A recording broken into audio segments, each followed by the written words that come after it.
SPAS12, special purpose automatic shotgun. This is the gun that probably caused me the most frustration. It's a SPAS12. It's the gun you always want to fire. I'd seen it in movies. I'd seen it in video games. Jurassic Park, Terminator. Every video game you've ever played. I was like, I can't wait to get my hands on it. I want to take it out and shoot it. Well, took it to the range, and it would not cycle in semi-auto. It opened. Mm-hmm.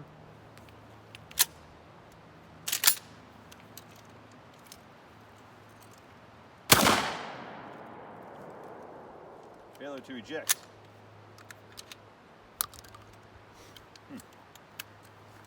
And we'd heard that the gun was kind of ammunition sensitive. Well, I've had double-aught buck. I had some bird shot, and it would not cycle the double-aught buck. So I go, well, let's try it in pump action. Loaded it with the bird shot.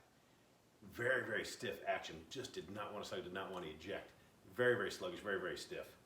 We're just shooting at an empty milk jug.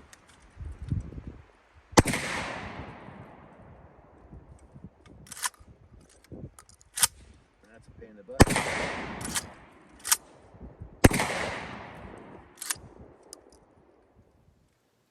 Took it back to the shop. Did a complete disassembly on it.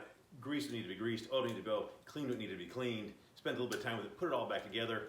Tightened it up. Everything's solid. Everything was good. Took it to the range and it ran. This thing was a hell of a lot of fun. Devastating. The semi-auto worked great.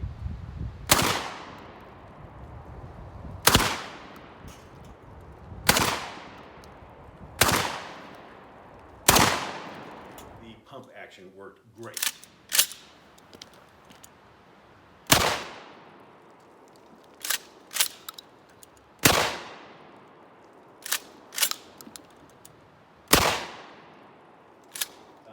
Turned out to be a super fun gun.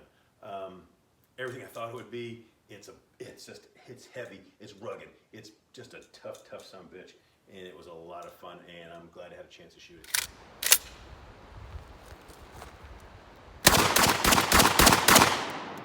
After it was cleaned up, after it was oiled, it cycled two different brands of buckshot. Or double-aught buck, and it ejected. It was kicking the shells out. It actually worked smooth. As fast as I could pull the trigger, this thing was just running. Put some bird shot through it, pumped it. It was much easier to punch. The slide worked much better. Everything seemed to move better.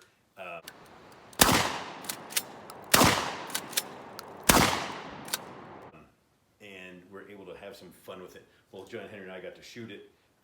Because of its weight, not a whole lot of felt recoil. You feel a good solid push, not a slam. Whereas we've had the coach gun out, that'll give you a kick. That'll punch you in the shoulder. This just kind of gave you a nice solid push because it is so heavy. And I think that semi-auto action takes up a lot of the recoil. Was able to keep on target.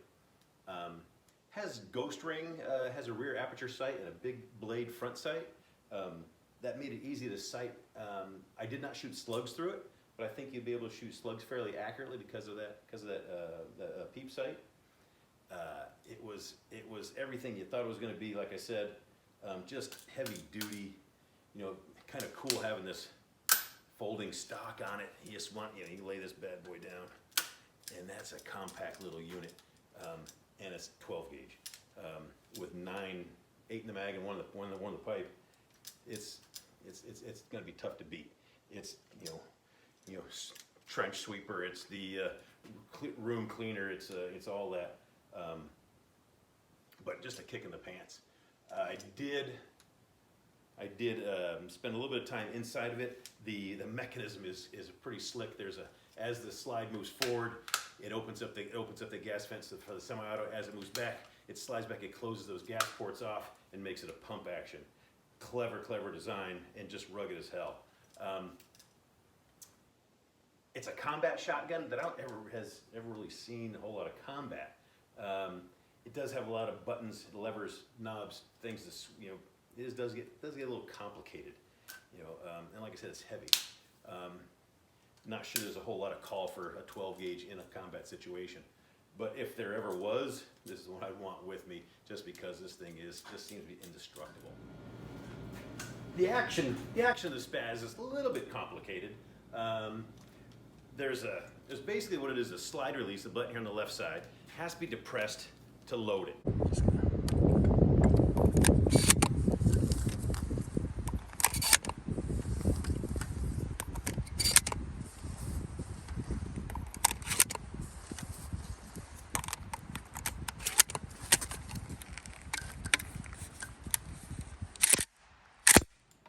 Once you depress that button, then you can load. I can add shells into the magazine.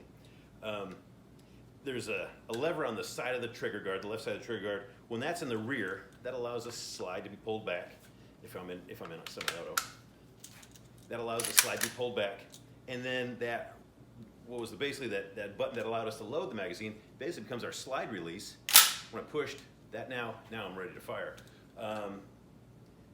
But it's a little bit complicated in that regard. The lever to pull, if you want to be in a pump action, there's a button. We move the slide rearward. We move that lever to the back, and now I can pump it. And it's going to lock in place if there's not a shell in there. You press that slide release button again, and now it frees that slide to go forward. So like I said, there is some buttons to push. It is a little complex. It is a little complicated, and it probably would slow you down in a combat situation. It's probably a reason the military never used something like this. It is heavy duty. It is a badass. It is some devastating firepower. When you've got 9 rounds of double-aught buck, as fast as you can pull that trigger, you can mow some shit down. But it does have some buttons and levers and switches and knobs, and it is a little complicated. That and its weight. Obviously, it's very, very heavy. And in a combat situation, if you're carrying 50 rounds that's a big, bulky load, whereas 50 rounds of .223 is a very small, very compact load.